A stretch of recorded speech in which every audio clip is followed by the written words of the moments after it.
Welcome back. If this content is helping you travel smarter, hit like and subscribe so you never miss a video. Here is something that almost nobody tells first-time Europe travelers. The size of the bag being dragged through the trip will have a more direct impact on enjoyment than almost any other decision made in the planning process. Not the hotels, not the itinerary, not even the weather, the bag. A massive, checked suitcase across cobblestone streets in Rome, up 4 flights of a narrow staircase in Paris, through the crowded corridors of a metro station in Barcelona. That bag becomes the central character of the trip in the worst possible way. Everything takes longer, everything is more exhausting, and at least a third of what is packed will never once be touched. Travelling Europe with carry-on only is not a compromise. Done right, it is genuinely the superior way to move. This video covers exactly what to pack, what to leave behind, which specific items are worth the investment, and how to handle the few things that feel impossible to manage without a checked bag, but are not. Start with the bag itself. The target is something that fits within standard European airline cabin allowances.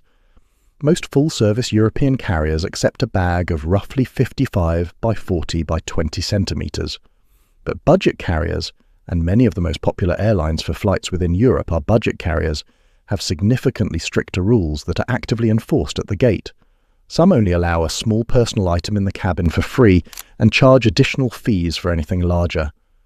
Those gate fees are almost always higher than if the fee had been paid online in advance. The right move is to check the specific size allowance for every airline on the itinerary before packing, because the difference between carriers can be substantial. For bag style, the 2 main options are a structured carry-on rollerboard or a 40-litre travel backpack.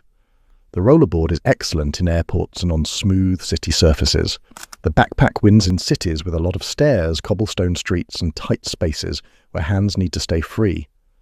Many experienced Europe travellers prefer the backpack for exactly that reason. Whichever style gets chosen, look for one with a clamshell opening, the kind that opens fully flat like a suitcase, rather than a top-loading design. Clamshell bags make packing and unpacking in a hotel room dramatically faster and easier. Now for what goes inside. The framework that makes carry-on travel genuinely work for trips longer than a week is simple. Pack for 7 days and plan 1 laundry stop. Most European cities have laundromats that are easy to find, affordable, and take about 90 minutes of combined wash and dry time. Many accommodations offer laundry facilities or a service as well. Factor that single midpoint wash into the itinerary, and a carry-on comfortably handles 2 to 3 weeks without any feeling of sacrifice. For clothing, the guiding principle is neutral colours and genuinely versatile pieces. Every item in the bag should be able to work with at least 2 other items. 3 to 4 tops, t-shirts, lightweight shirts, or a combination. 2 pairs of bottoms, 1 casual like jeans or chinos, and 1 smart enough for a nicer dinner. 1 pair of shorts if travelling in summer. 2 to 3 pairs of socks, 2 to 3 sets of underwear, 1 lightweight mid-layer like a zip fleece or cardigan, and 1 outer shell, a packable down jacket for autumn and winter travel, or a lightweight packable rain jacket for spring and summer. Merino wool is worth calling out specifically here. It earns the higher price point for t-shirts and socks. Shirt 2 days in a row is a completely different experience from doing the same with a standard cotton shirt. For anyone serious about carry-on travel, Merino basics are one of the single highest return investments to make before the trip. Shoes are where most overpacking happens and where the most space gets wasted. 2 pairs maximum. 1 versatile walking shoe that can pass for evening wear, a clean leather sneaker, a minimalist trainer or a smart casual shoe, and 1 pair of sandals for summer, or a second shoe option for cooler months. 3 pairs of shoes is almost always too many. They are heavy, they take up disproportionate space, and the 3rd pair reliably ends up sitting at the bottom of the bag for the entire trip.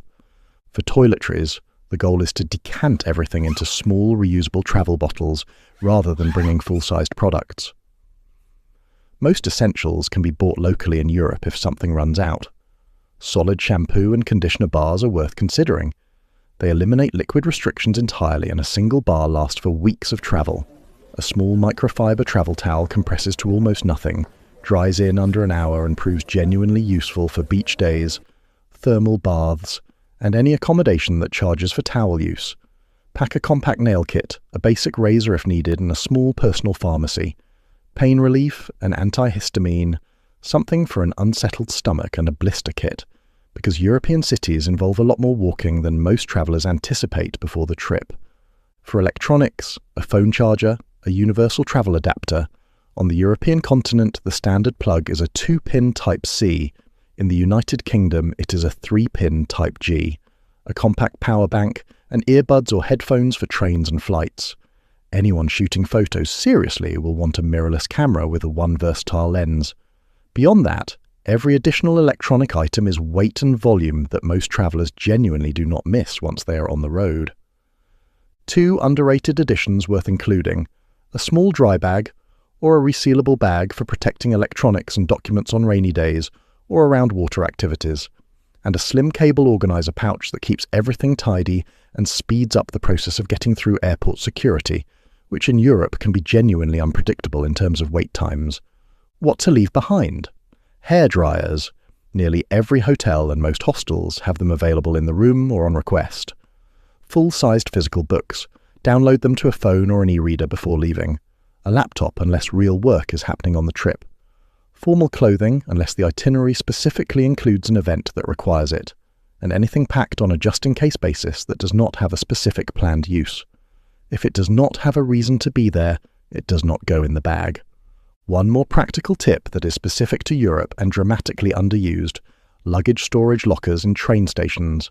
In virtually every major European train station, Paris, Amsterdam, Barcelona, Rome, Prague, and beyond, there are coin or card-operated lockers that allow storing the bag for a few hours or a full day.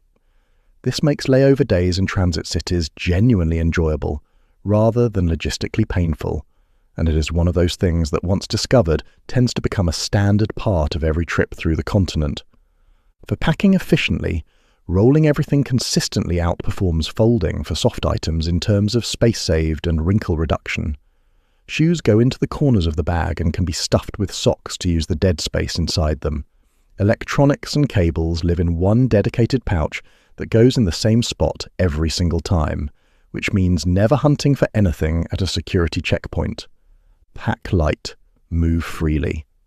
The trip genuinely gets better before it even starts. That is not an exaggeration. It is the experience of every traveller who has made the switch and never once looked back.